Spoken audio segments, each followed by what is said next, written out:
Assalamualaikum warahmatullahi wabarakatuh. Bagaimana kabarnya teman-teman hari ini? Semoga selalu diberikan kesehatan dan kebahagiaan. Amin. Perkenalkan saya Ais Robiatul Adawiyah dengan NIM 1805520113, mahasiswa Unisbank, Fakultas Ekonomika dan Bisnis S1 Akuntansi. Pada pertemuan hari ini saya akan menjelaskan mengenai audit sumber daya manusia. Tetapi sebelum masuk ke dalam materi, saya sebagai mahasiswa Unisbank, Universitas Subang, Fakultas Ekonomika dan Bisnis, ingin menyampaikan terlebih dahulu kepada teman-teman semua profil dari Fakultas Ekonomika dan Bisnis Unisbank. Baik, Fakultas Ekonomika dan Bisnis Unisbank atau bisa disebut FEB merupakan salah satu fakultas yang ada di Universitas Subang yang sudah berdiri lebih dari 50 tahun. FEB ini sudah memiliki banyak prestasi dan salah satu prestasi yang paling membanggakan yaitu pada tahun 2020 Fakultas Ekonomika dan Bisnis Unisbank ini menjadi fakultas terpercaya dan dipilih di bidang ekonomi dan bisnis yang memiliki keunggulan kompetitif berkelanjutan berbasis pada keuangan perbankan, berjiwa kewirausahaan, menguasai teknologi informasi dan komunikasi, serta berdaya saing nasional. Program studi yang ada di Fakultas Ekonomika dan Bisnis Unisbank ini antara lain program studi akuntansi, program studi manajemen, program studi keuangan perbankan, dan yang terakhir FEB Unisbank ini memiliki program profesi akuntansi. Selain itu, FEB Unisbank ini juga dilengkapi dengan fasilitas yang cukup lengkap, yaitu antara lain laboratorium komputer, laboratorium akuntansi, pojok bursa efek, dan juga minibank. Nah teman-teman, tadi merupakan sedikit pengenalan profil Fakultas Ekonomika dan Bisnis Unisbank yang dapat saya sampaikan kepada teman-teman semua. Untuk informasi lebih lanjut, silakan teman-teman dapat mengunjungi laman website Fakultas Ekonomika dan Bisnis Unisbank. Baik, sekian dari pengenalan profil FEB Unisbank. Saya akan langsung masuk ke dalam materi yang akan saya jelaskan, yaitu mengenai audit sumber daya manusia. Adapun yang akan saya bahas hari ini yaitu ada definisi, kerangka kerja, tujuan, manfaat, pendekatan, langkah-langkah audit, ruang lingkup, program kerja, audit atas perolehan sumber daya manusia, audit atas pengelolaan sumber daya manusia, dan audit atas pengurangan sumber daya manusia. Definisi dari audit sumber daya manusia ini sendiri yaitu merupakan suatu proses sistematik dan formal yang didesain untuk mengukur biaya dan manfaat dan dari keseluruhan program manajemen sumber daya manusia untuk membandingkan efisiensi dan efektivitas keseluruhan program manajemen sumber daya manusia tersebut dengan kinerja organisasi di masa lalu. Audit sumber daya manusia ini mengevaluasi aktivitas-aktivitas sumber daya manusia di dalam sebuah organisasi dengan tujuan aktivitas-aktivitas tersebut dapat diperbaiki. Audit sumber daya manusia ini dapat dilaksanakan dalam beberapa situasi, antara lain yang pertama yaitu ketika dirasa perlu oleh manajemen puncak. Yang kedua, ketika suatu kekuatan eksternal yang memaksa suatu tinjauan perusahaan induk, perusahaan yang mengakuisisi, dewan komisaris, badan pemerintah, dan lain-lain. Yang ketiga, ketika seorang manajer baru yang bertanggung jawab atas Departemen Sumber Daya Manusia. Yang keempat, ketika suatu perusahaan yang signifikan dalam dunia usaha yang memaksa konsiderasi ulang sumber daya manusia. Seperti contoh, ekspansi gencar, ancaman sedikit pekerja, dan perputaran karyawan yang tinggi sekali. Yang kelima, ketika suatu keinginan spesialis sumber daya manusia untuk meningkatkan praktik dan sistem SDM perusahaan. Selanjutnya ada kerangka kerja audit sumber daya manusia.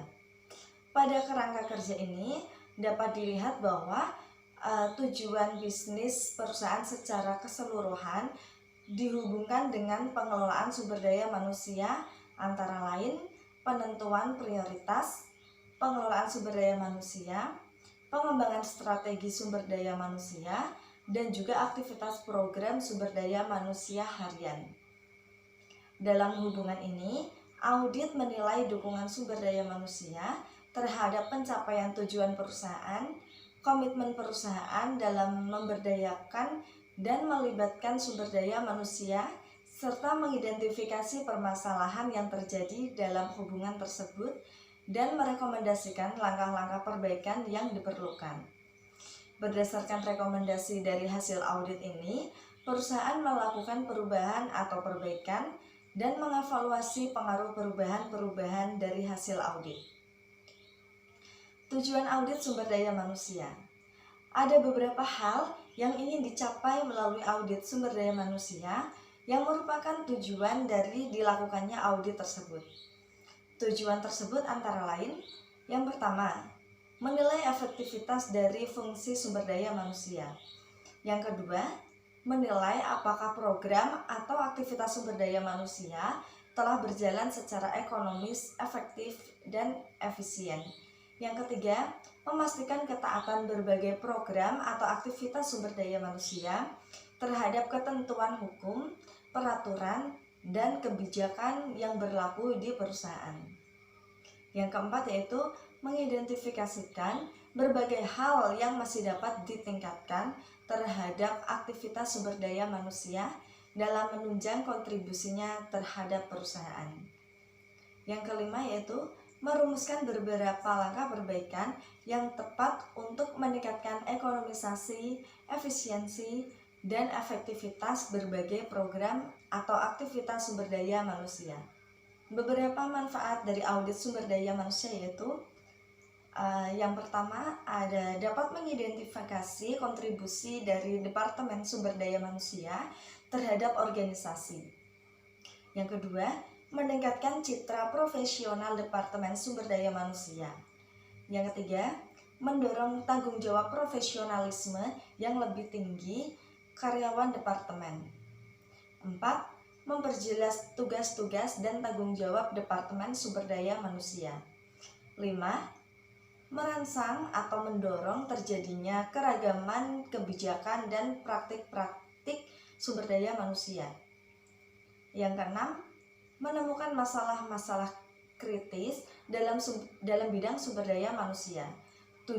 Memastikan ketaatan hukum dan peraturan dalam praktik sumber daya manusia. 8. Menurunkan biaya sumber daya manusia melalui prosedur sumber daya manusia yang lebih efektif. 9.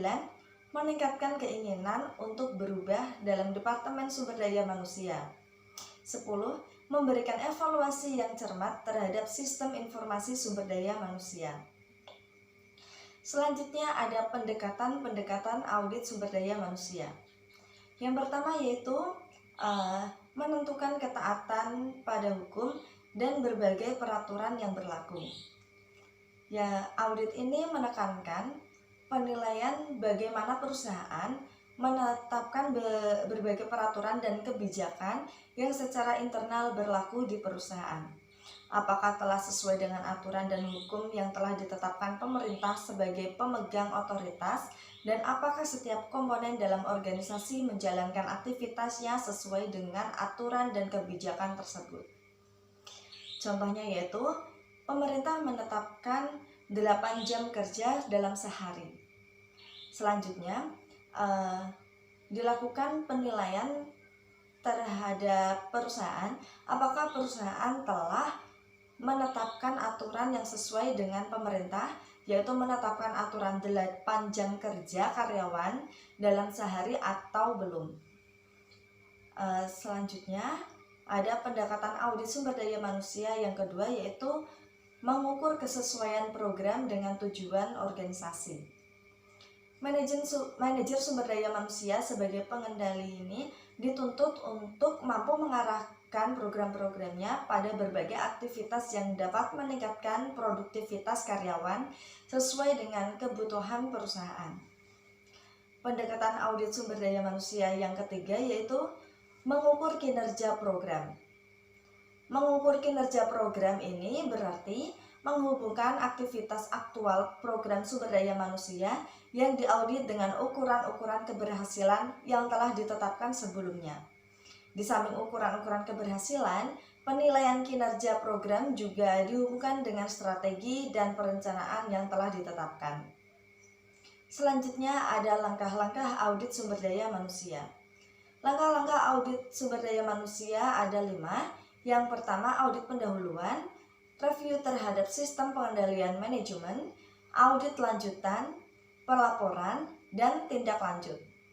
Akan saya bahas satu-satu persatu, yaitu yang pertama ada audit pendahuluan. Pada audit pendahuluan ini, poin pentingnya yaitu auditor menekankan kegiatan auditnya pada pencarian informasi latar belakang dan gambaran umum terhadap program atau aktivitas sumber daya manusia yang diaudit. Selanjutnya, informasi ini akan digunakan oleh auditor untuk mengidentifikasikan tujuan sementara audit, pengembangan kriteria, penyebab, dan akibat dalam proses audit. Nah, kriteria ini merupakan pedoman atau dasar bagi auditor dalam melakukan penilaian terhadap program atau aktivitas sumber daya manusia. Kriteria dalam audit SDM ini terdiri dari rencana SDM, berbagai kebijakan dan peraturan tentang SDM, tujuan setiap program SDM, SOP organisasi, rencana pelatihan dan pengembangan pegawai, standar evaluasi yang telah ditetapkan organisasi, peraturan pemerintah, dan kriteria lainnya yang memungkinkan ditetapkan. Langkah audit yang kedua yaitu review dan pengujian pengendalian manajemen. Berdasarkan hasil review sistem pengendalian manajemen ini, auditor akan mampu lebih dalam memahami kondisi yang terjadi sehingga dapat memutuskan apakah tujuan audit sementara yang ditetapkan pada audit pendahuluan dapat ditingkatkan menjadi tujuan audit yang sesungguhnya atau diabaikan karena terjadi sebaliknya. Yang harus diperhatikan dalam review dan pengujian pengendalian manajemen ini yaitu yang pertama, tujuan dari program atau aktivitas SDM yang harus dinyatakan dengan jelas dan tegas. Kualitas dan kuantitas SDM yang melaksanakan program, kualifikasi dari SDM yang terlibat, anggaran program, pedoman atau metode kerja, spesifikasi dan deskripsi pekerjaan, serta standar kinerja program. Yang ketiga, audit lanjutan. Pada audit lanjutan ini, auditor mengembangkan temuan secara cermat sehingga dapat diketahui adanya penyimpangan yang terjadi atau penyebabnya dan apa akibatnya. Nah, dari temuan audit yang diperoleh ini, auditor ini meringkas dan melakukan pengelompokan terhadap temuan tersebut dalam kelompok kondisi kriteria penyebab dan akibat. Temuan tersebut selanjutnya dianalisis untuk memahami apakah permasalahan yang terjadi merupakan permasalahan yang berdiri sendiri atau terkait dengan permasalahan-permasalahan yang lain. Yang keempat ada pelaporan. Dalam laporan ini, laporan hasil audit ini harus disajikan dalam bahasa yang mudah dipahami. Selain itu, laporan ini juga harus memuat tentang informasi latar belakang, kesimpulan audit, dan disertai dengan temuan-temuan audit sebagai bukti pendukung dari kesimpulan tersebut. Langkah audit yang terakhir yaitu tindak lanjut. Tindak lanjut ini merupakan implementasi dari rekomendasi yang diajukan auditor. Pada dasarnya, keputusan untuk melakukan tindak lanjut ini sepenuhnya ada pada manajemen. Tetapi dalam hal pelaksanaan, auditor mendampingi agar tindak lanjut tersebut berjalan sesuai dengan rekomendasi yang dianjurkan dan dapat mencapai tujuannya. Terkait dengan audit sumber daya manusia, terdapat 6 instrumen audit sumber daya manusia yang dapat dijadikan sumber informasi oleh auditor dalam mengaudit. Yang pertama yaitu interview. Interview atau wawancara dengan karyawan dan manajer adalah suatu sumber informasi mengenai aktivitas sumber daya manusia dan bisa digunakan untuk mendeteksi bidang yang memerlukan perbaikan. Kritik dari karyawan dapat menunjukkan tindakan yang harus diambil departemen untuk memenuhi kebutuhan mereka. Yang kedua, survei. Hasil wawancara dapat dilengkapi dengan menggunakan survei. Melalui survei, gambaran tentang kegiatan SDM dapat dikembangkan secara lebih akurat. Yang ketiga yaitu historical analysis. Disadari bahwa tidak semua masalah dapat dideteksi dari sikap karyawan.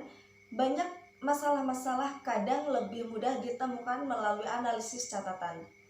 Hal ini dilakukan untuk menjamin bahwa sebagian prosedur dan peraturan perusahaan tidak dilanggar.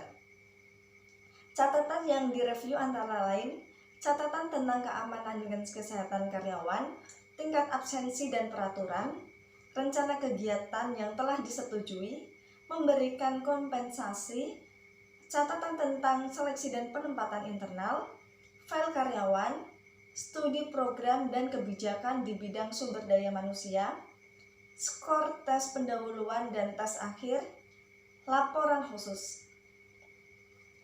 Selanjutnya yang keempat, ada eksternal informasi atau informasi dari luar. Informasi eksternal ini berguna sebagai bahan perbandingan dan untuk mengungkap perspektif lain yang tidak diperoleh dari instrumen lainnya.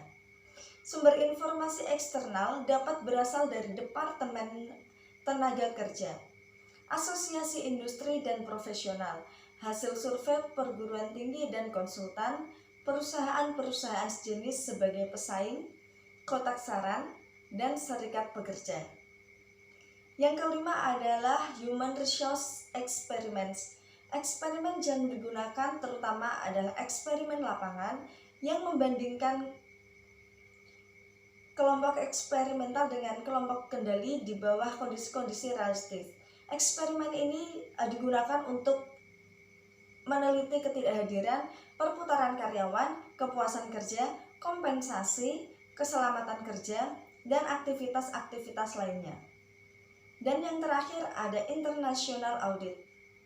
Audit-audit SDM dari organisasi-organisasi internasional biasanya lebih rumit, kompleksitas pengauditan lebih sulit karena ada perbedaan bahasa, hukum, dan praktik tradisional dan harapan-harapan. Pembahasan selanjutnya yaitu ruang lingkup audit sumber daya manusia.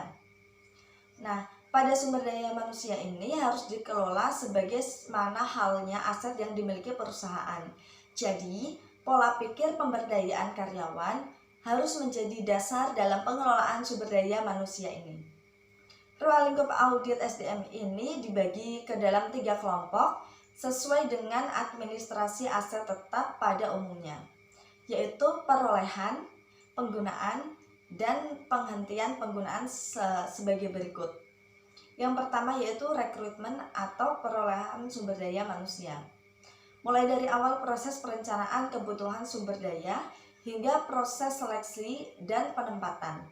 Yang kedua, pengelolaan atau pemberdayaan sumber daya manusia, meliputi semua aktivitas pengelolaan sumber daya manusia setelah ada di perusahaan, mulai dari pelatihan dan pengembangan sampai dengan penilaian kinerja karyawan. Yang ketiga, pemutusan hubungan kerja atau PHK karena pengunduran diri maupun pemecatan akibat pelanggaran atau perusahaan. Pembahasan selanjutnya program kerja audit. Program kerja audit ini atau disebut dengan program audit merupakan rencana dan langkah kerja yang harus diikuti oleh auditor dalam melaksanakan tugas audit berdasarkan tujuan dan tujuan audit yang telah ditetapkan. Program kerja audit ini memuat beberapa pertanyaan dan langkah kerja untuk memperoleh temuan audit sesuai dengan tahapan-tahapan audit. Audit atas perolehan sumber daya manusia atau rekrutmen.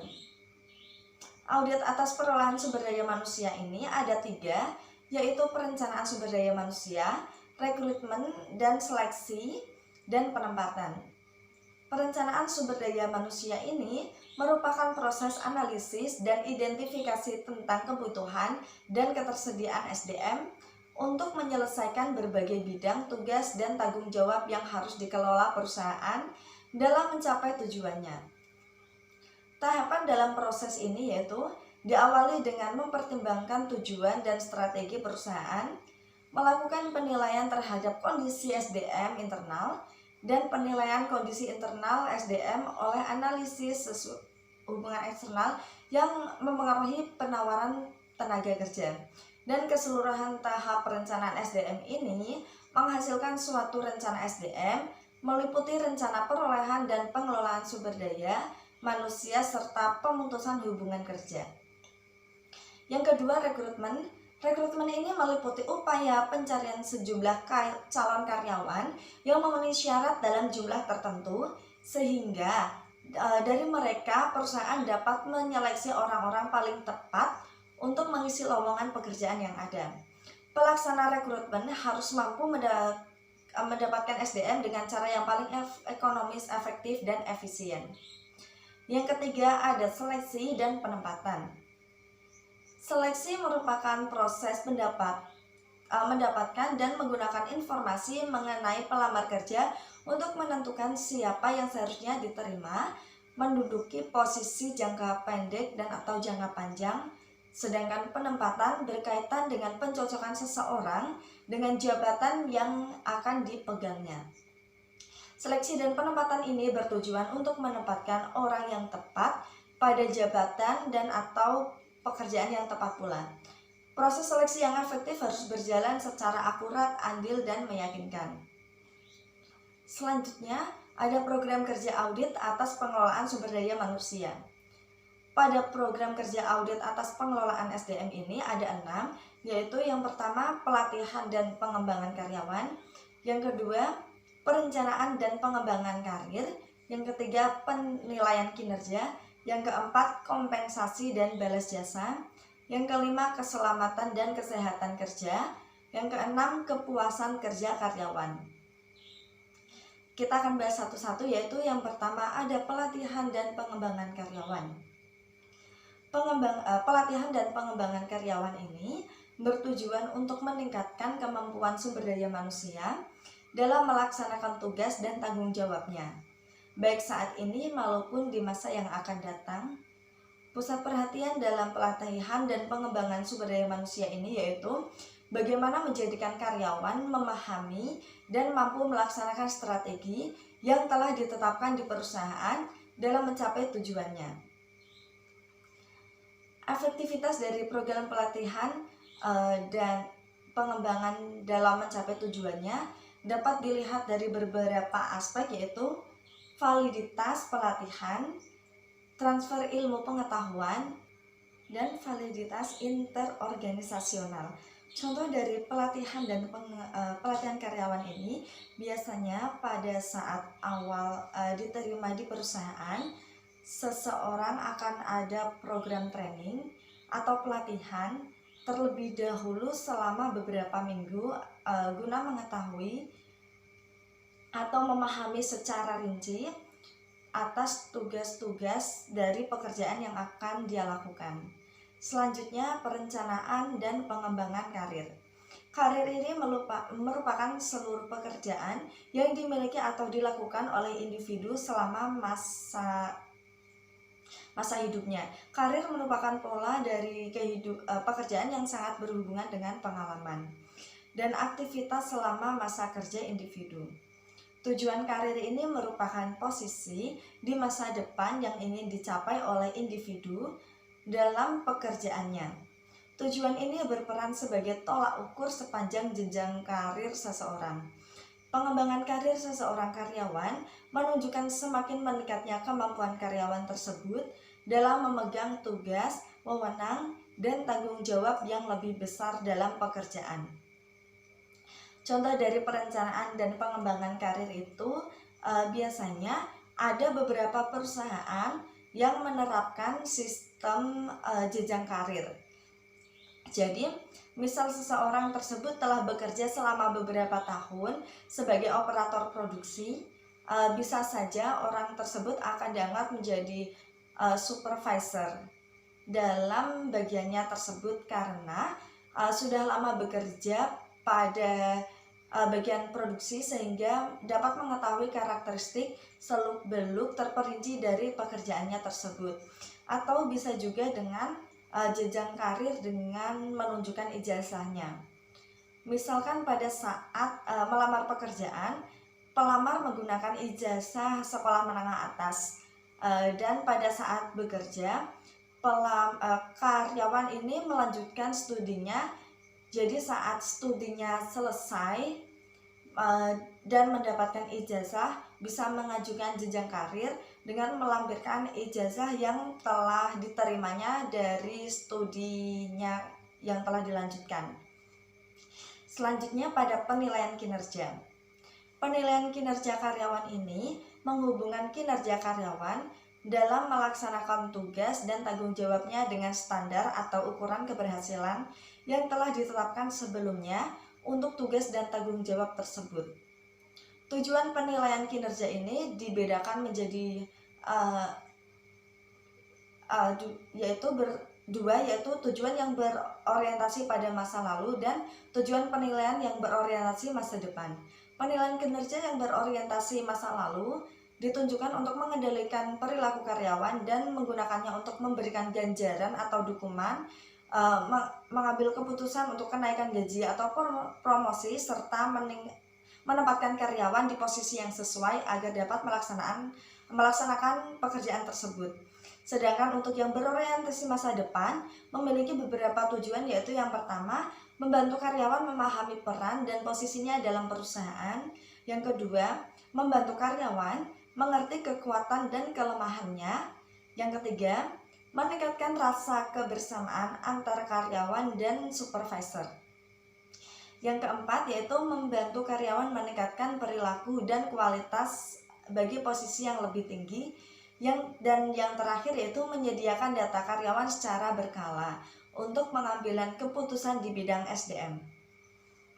Selanjutnya ada kompensasi dan balas jasa. Kompensasi ini merupakan sesuatu yang diterima karyawan sebagai pengganti atau imbalan atas kontribusinya yang telah diberikan karyawan kepada perusahaan. Kompensasi ini dibedakan menjadi dua kelompok besar, yaitu kompensasi finansial dan non-finansial. Suatu standar kompensasi ini harus disusun berdasarkan hasil evaluasi setiap pekerjaan, hasil survei upah dan gaji, serta berdasarkan hasil penelitian setiap pekerjaan. Selanjutnya, keselamatan dan kesehatan kerja.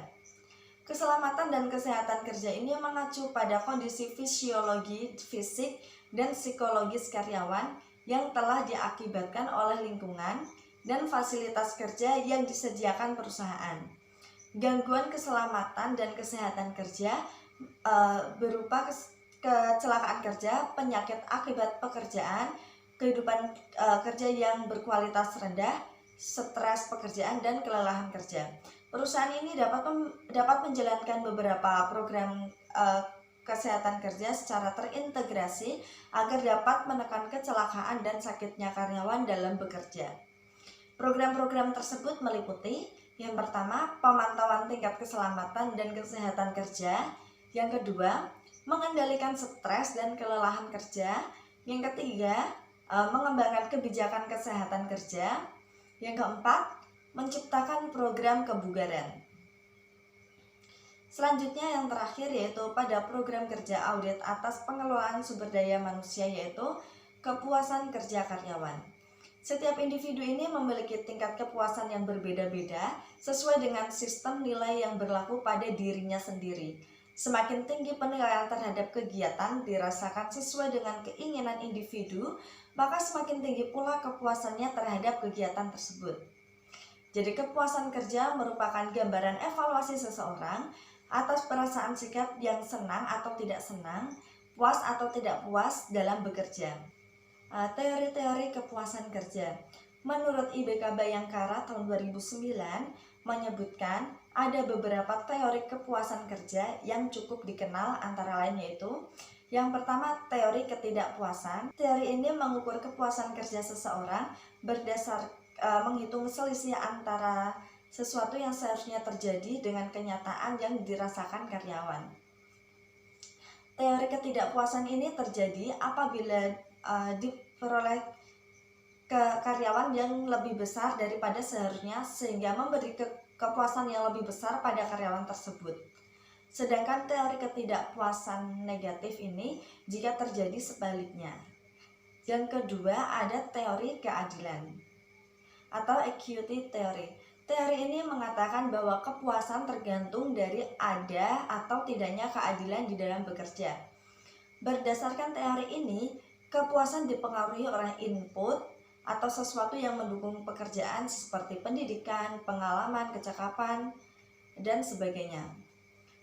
Versus output, yaitu sesuatu yang dianggap bernilai yang diterima karyawan seperti gaji, kompensasi, finansial lainnya, penghargaan, promosi, dan sebagainya. Karyawan akan selalu membandingkan rasio input dan output dirinya dengan input output orang lain. Bila perbandingan ini seimbang, berarti telah terjadi keadilan, dan jika tidak, maka sebaliknya tidak terjadi ketidakadilan. Yang ketiga, ada teori dua faktor atau two factor theory. Teori ini menganggap bahwa kepuasan kerja dan ketidakpuasan kerja sebagai hal yang berbeda dan mengelompokkan karakteristik pekerjaan menjadi dua, yaitu satisfied atau motivator dan dissatisfied atau kelompok satisfied ini merupakan faktor-faktor atau situasi yang menjadi sumber kekuatan kerja seperti pekerjaan yang menarik, kesempatan berprestasi, memperoleh pekerjaan, dan promosi. Terpenuhinya faktor-faktor tersebut akan menimbulkan kepuasan, tetapi jika tidak terpenuhi, tidak selalu menandakan ketidakpuasan. Kelompok dissatisfied merupakan kelompok yang menjadi sumber ketidakpuasan, seperti gaji atau upah, pengawasan, hubungan antar pribadi, kondisi kerja, dan status. Jika faktor-faktor ini tidak terpenuhi, maka karyawan akan merasa tidak puas. Tetapi jika besarnya faktor ini memadai, maka karyawan tidak akan kecewa meskipun belum terpuaskan. Selanjutnya ada faktor-faktor yang menyebabkan kepuasan kerja. Faktor-faktor tersebut antara lain tempat bekerja yang tepat, pembayaran yang sesuai, organisasi dan manajemen, supervisi yang tepat, pekerjaan yang tepat. Selanjutnya ada audit atas pengurangan sumber daya manusia.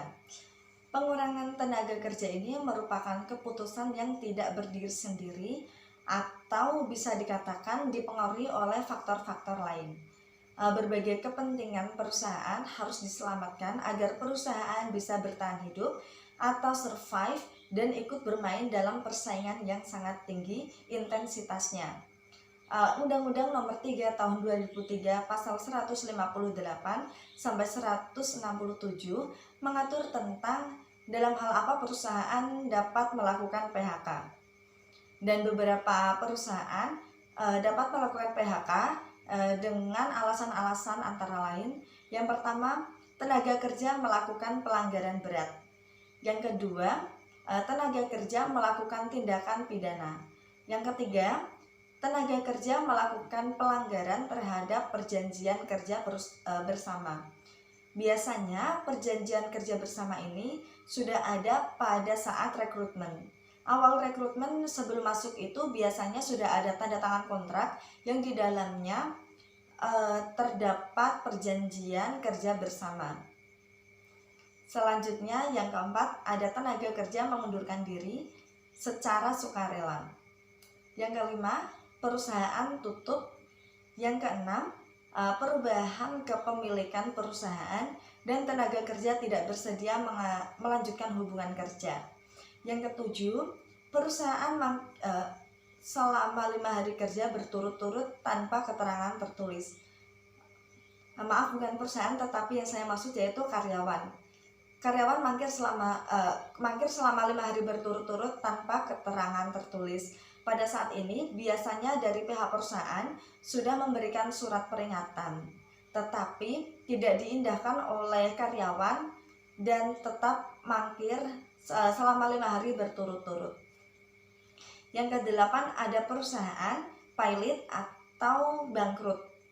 Yang kesembilan, terjadi perubahan status perusahaan. Yang kesepuluh, tenaga kerja memasuki masa pensiun. Baik teman-teman, tadi merupakan materi atau penjelasan yang dapat saya sampaikan kepada teman-teman semua mengenai audit sumber daya manusia. Yang terakhir, saya akan memberikan kesimpulan, yaitu audit sumber daya manusia ini dilaksanakan untuk mencapai tujuan organisasi secara keseluruhan, baik untuk jangka pendek maupun jangka menengah dan jangka panjang. Artinya, audit sumber daya manusia ini memiliki misi membantu pimpinan dengan memberikan masukan informasi signifikan hasil penilaian auditor untuk membantu mengatasi permasalahan yang tengah dihadapi oleh departemen.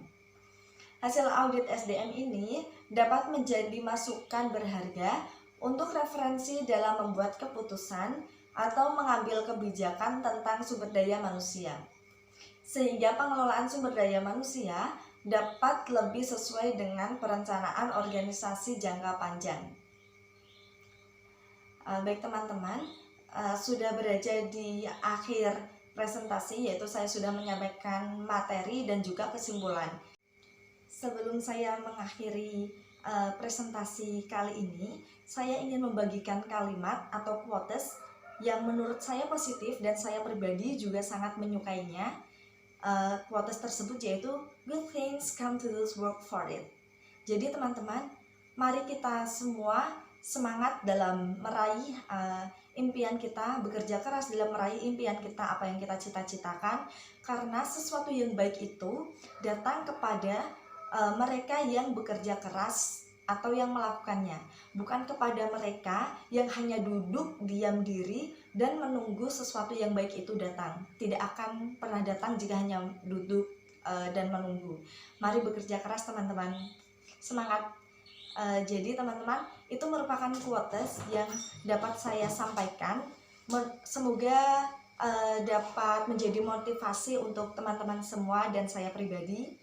Dan semoga juga presentasi yang saya sampaikan hari ini dapat bermanfaat dan menambah ilmu untuk saya dan juga untuk teman-teman dan untuk yang melihat presentasi saya hari ini.